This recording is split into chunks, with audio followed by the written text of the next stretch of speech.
Ayan po, good morning po mga katita. Bali, nandito po kami ni James sa bayan ng Santa Cruz. Ayan po, papagupitan ko na po siya. Dahil po bukas ay may pasok na sila. Ayan po, bago po kami magpagupit magsisimba muna kami ni James. Ayan po.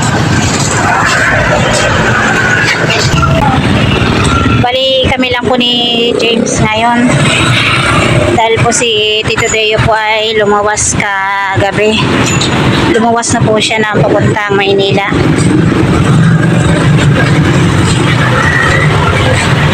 Dahil po bibili na po siya ng materyales na gagamitin nila para bukas. Ayan. Bali, isang linggo po siya si Tito Deo. Isang linggo na naman siya. 5 days. 5 days na lang daw po sa amin, James. Ayan ba't si James? Haba na ng buhok. Hi ka naman, nak. Hi po. Ayan po si James. Ayan po, naglalakad na po kami ni James po sa simbahan. Ito po marami pa rin pong bulaklak dito. Ganda. Ayan po yung mga bulaklak dito. Ganda.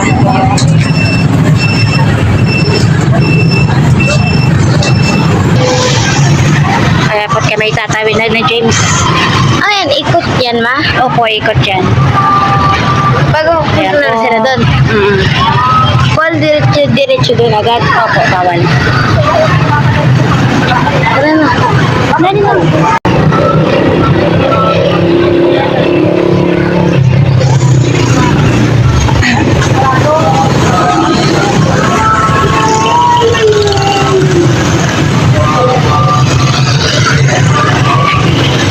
Ito po yung simbahan ng Santa Cruz.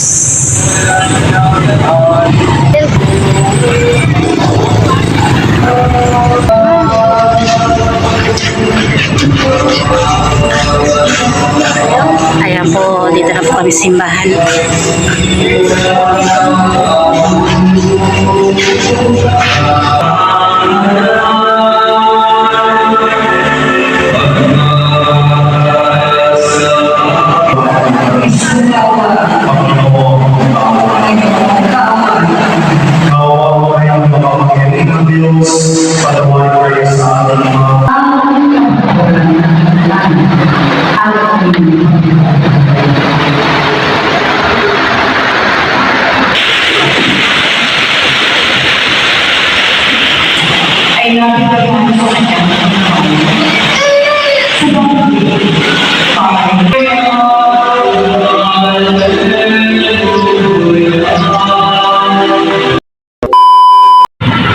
Ayan po mga katitay, tapos na po kami magsimba.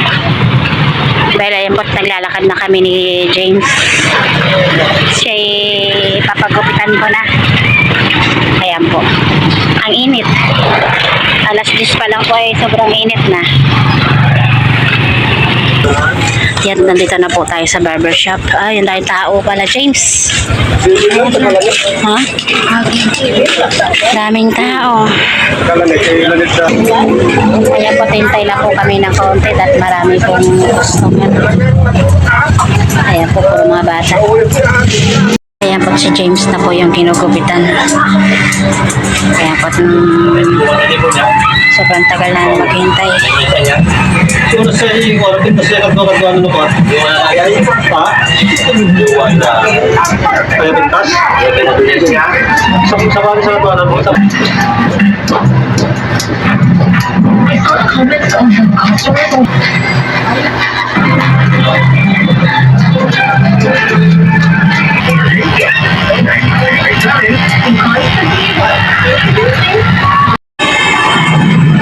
Ayan po, tapos na po si James gupitan.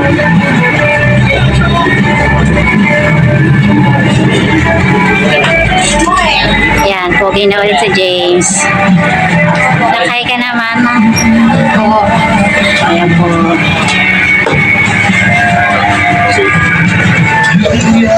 Wow, na ulit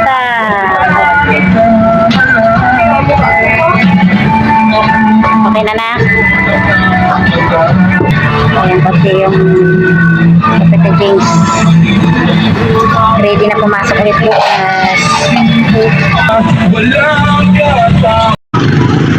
Ay, patadaan muna po tayo dito sa palengke ng Lipay. Bibili tayong patola.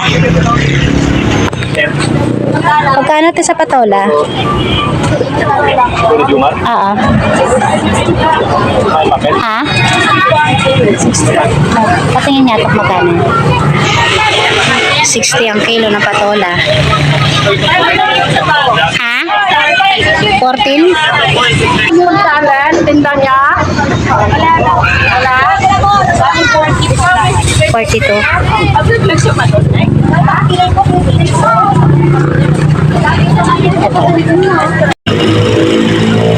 Ayan po, pauwi na kami ni James. Tanghaling tapat na po. Nabot na kami ng alas 12. Ayan po.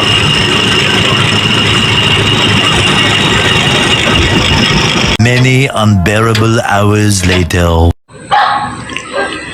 Magandang hapon po mga katita. Ngayon po ay magluluto na po ako ng aming hapunan ni James. Na magluluto po ako ngayon ng ginisang patola na may miswa. Ayan po at nakahiwa ko na po tong patola. At nakahiwa na rin po ako dito ng sibuyas, bawang.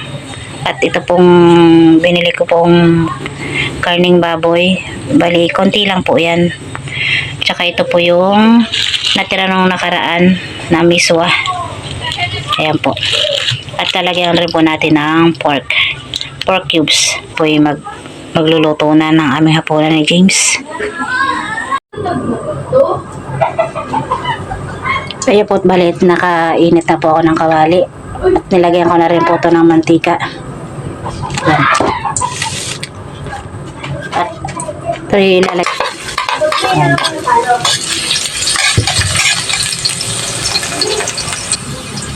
Bali, isunod ko na rin po itong sibuyas. Ayan.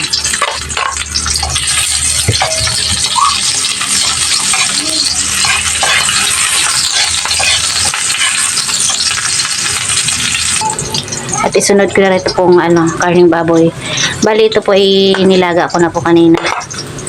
Ayan po. Lalagay ko na rin po.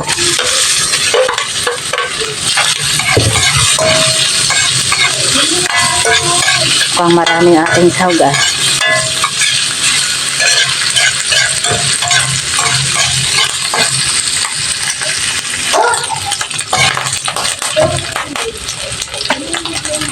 Bali, ilagay ko na rin po itong ating patola. Ayan. Patalsikan. Ayan. Bali, gigisahin ko lang po itong ating patola.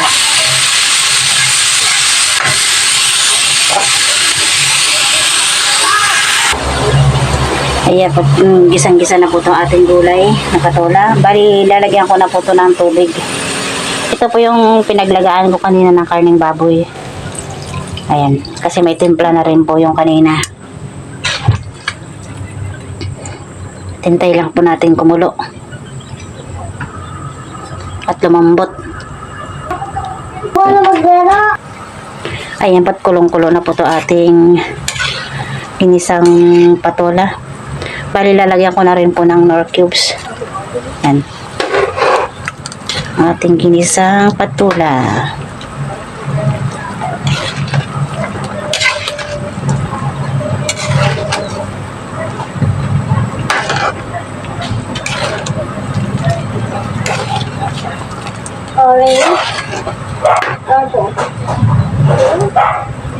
At hintay lang po natin lumambot yung patola natin.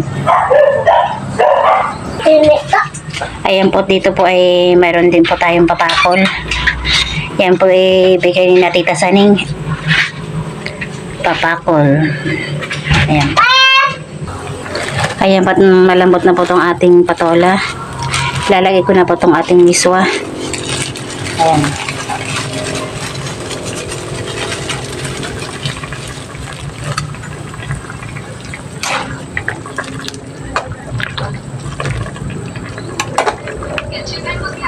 Bali kami na naman ulit po ni James ang magkakain nito, kakain ng hapunan.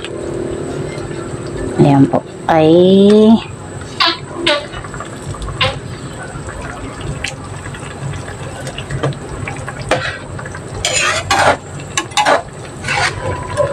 marami-rami rin po ito.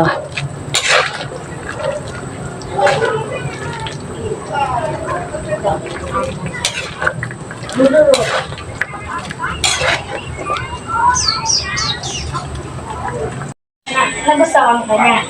Ayan po't luto na po itong aking nilutong minisang patola na may miswa. Ayan po, luto na. Ayan.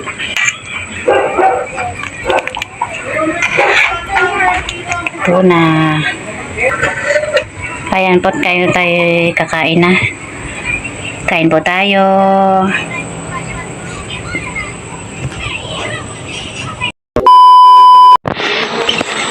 Ayan po mga katitay, kami kakain na po ni James ng aming hapunan. Bali kami na naman po ulit ni James ang kakain. Kain po tayo. Kain po tayo.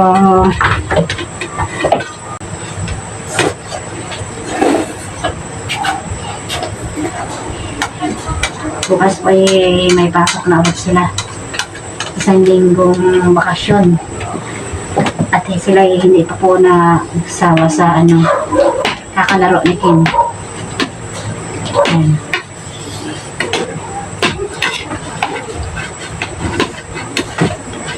Dapat kain po tayo. Kain po tayo.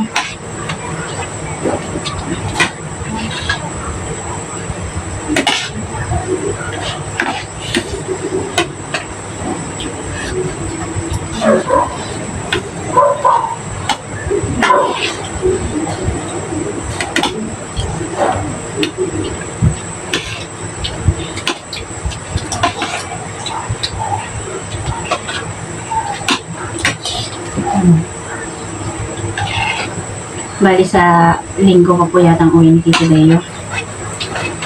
At yun pa tapos na po lahat yung kanyang gawain doon sa trabaho. Mga 5 days na lang daw po. Bukas. Or na. Or na lang bukas. Opo. Sana pag uwi niya rito pwede na lumaot. Para hindi po siya matambay. Mas gusto po ni Tito Deo yatang lumaot. Dahil araw-araw kami magkakasama. Pag nasa malayo po siya kami lang dalawa ni James nitong naiwan sa bahay.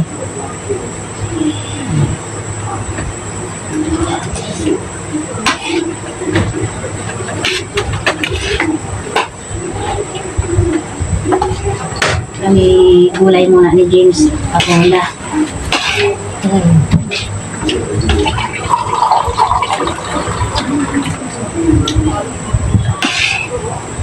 Para yung binigay natin tapos ano yung napapakol ko ay bukas ko na po niluto yun. Para po may ulam kami bukas ng tanghali ni James.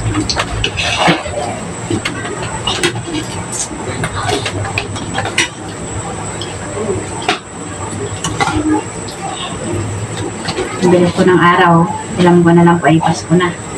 Ingat po sa mga Pasko. Dati ng Pasko. Pag-uwi ni Papa, Pasko na. Di pa. November, na ngayon? November 2 na. Pag November 3. Ilang days na lang, Pasko na. Masaya naman po yung mga bata.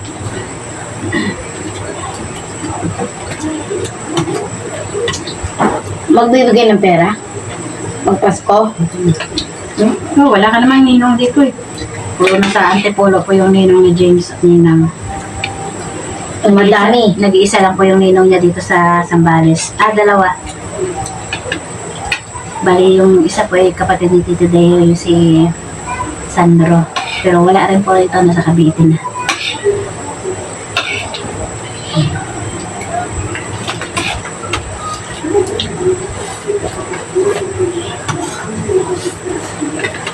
Kaya bininyagan po si James ay sa Antipolo. Doon po kasi kami dati nakatira.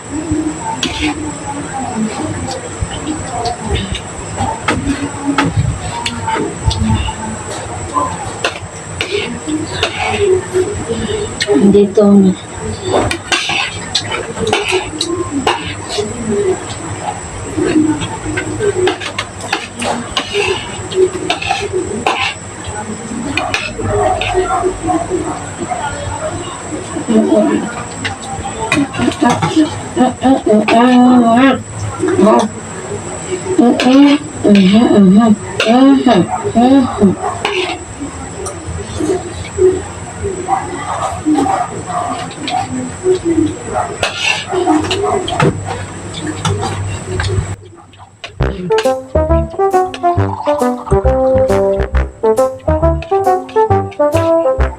Balik lang ako ay hindi sa kontra ko nakalagay sa banyo.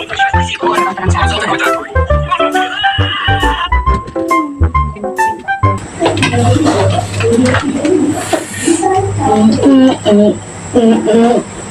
Ano na? Ano na? Ano na? Ay, busin mo yan.